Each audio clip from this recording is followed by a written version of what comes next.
That is the Hallgrímur Church, built in 1945.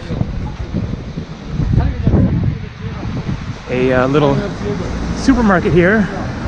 Definitely one of your best options for finding reasonably priced food. Also, hot dogs.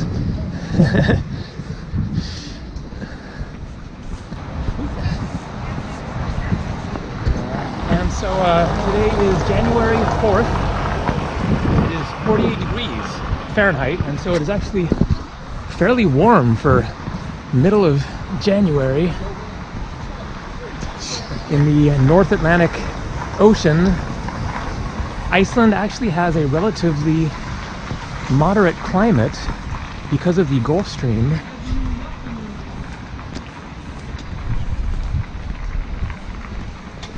Which helps to warm things up in this part of the world.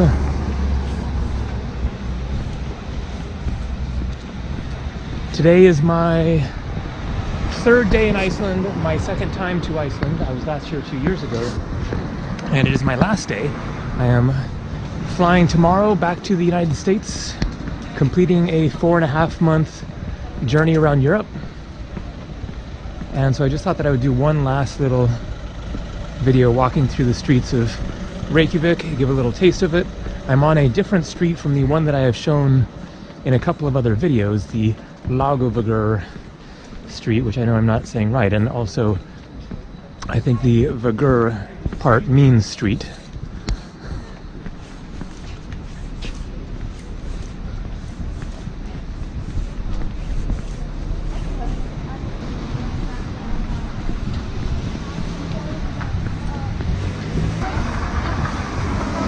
And so I will kind of spout a few random facts about Iceland.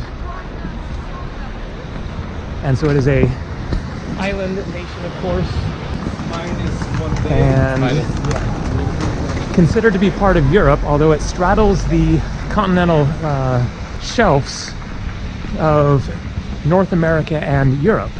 The divide, the official geographical divide between North America and Europe is actually smack in the middle of Iceland here. There's like a crevice there. You can go visit it on the Golden Circle tour, which is a popular day tour, which I did the last time that I was here. Yesterday I did the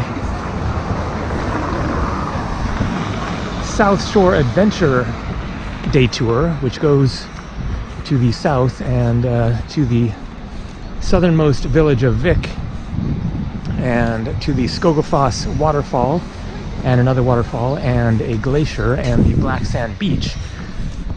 That was 10,500 Icelandic kroner, and so they use their own currency here, and that comes out to about $90 for the day tour, which did not include lunch or any extras or anything. The exchange rate for the Icelandic kroner versus the US dollar is 117 kroner to $1 US. And so you can kind of just put a decimal point when you see the prices in kroner, and that is a close approximation to the US dollar amount. And as I have already mentioned in other videos, Iceland is expensive.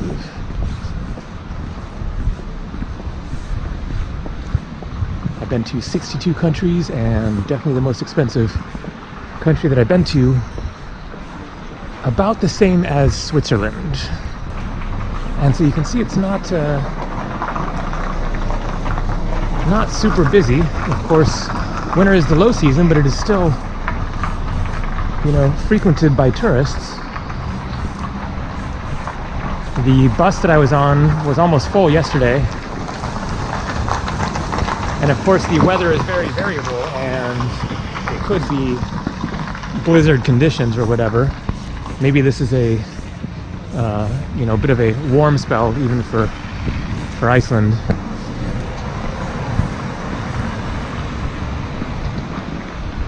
All right, so that is a good deal, but keep in mind that is a happy hour price, 11 to 4.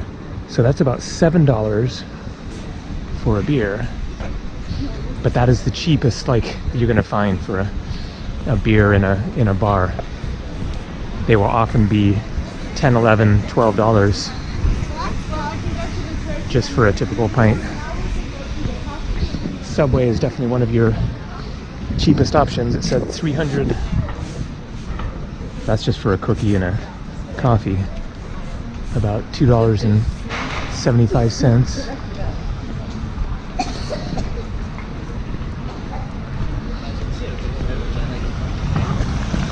I am staying at a hostel that is actually a really good deal. It's $20. It is a couple of miles away, so it's a little bit of an inconvenient location.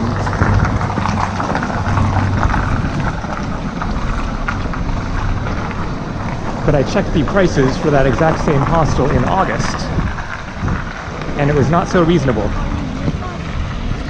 It was $75 for a dorm bed, you know, like a bunk bed in a hostel. 75 bucks in August.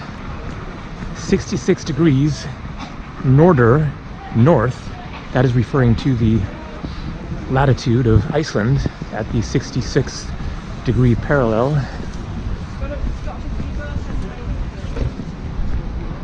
I think I might actually be on the Laugavögur Street now.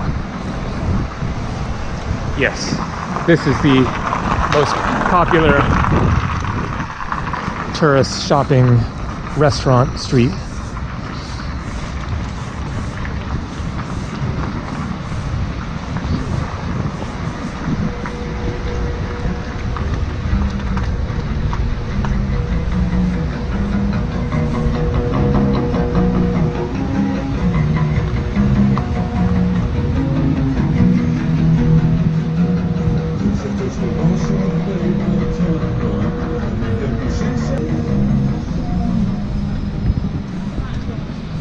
And so I will take a left here, and then this gets over to a little lake.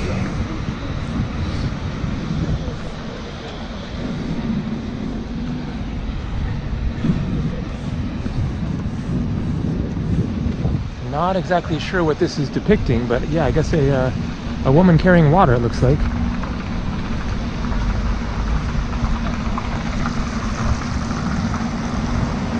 All right, I'm going to keep on walking so that I can keep this video going. And so it's just been a 3-day visit to Iceland this time. The first day I went to the Blue Lagoon, which is like, you know, one of the main tourist attractions here in Iceland, and it is worth it, but it is expensive. It was $100 and then $40 for the bus ride there and back, both ways. There are cheaper alternatives. Oh, let's get across the street here. Including a swimming pool that is right near my hostel, and I've been planning to check it out, but haven't yet. I'm not actually sure how much it is, but it will definitely be less than $100. And there are other hot springs, including like wild, you know, primitive natural hot springs that are free if you can find them. I haven't, you know, researched that, but I'm sure if you like did some research online and looked for natural hot springs of Iceland, something like that, then you would find them. That would entail renting a car, which also will be expensive. And so the next time that I come back to Iceland, I will definitely do like a more, you know, major trip instead of just a few days. The last time I was here just for like 5 days.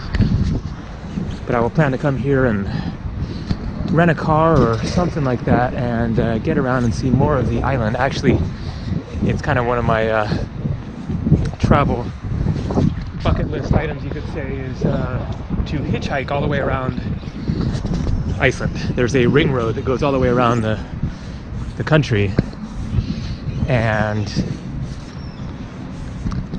although they speak Icelandic, of course, in Iceland, also basically everybody speaks English, and so I bet it would be pretty easy to hitchhike in Iceland, and you would be able to talk with the locals. So maybe another time, and probably more likely in summer. And so that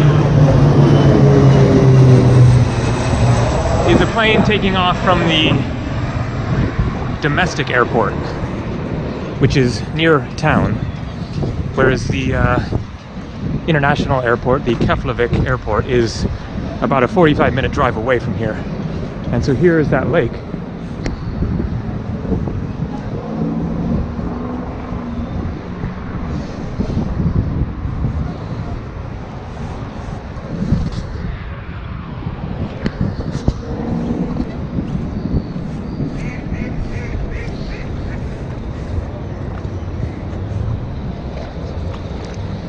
Does not look like a nice swim, especially on a day like this, but any day. Looks really gross.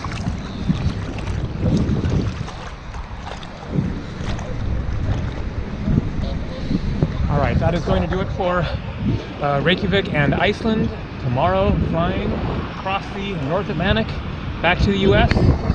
So thanks for watching. Hope you enjoyed this amazing 4.5-month journey around Europe. Later.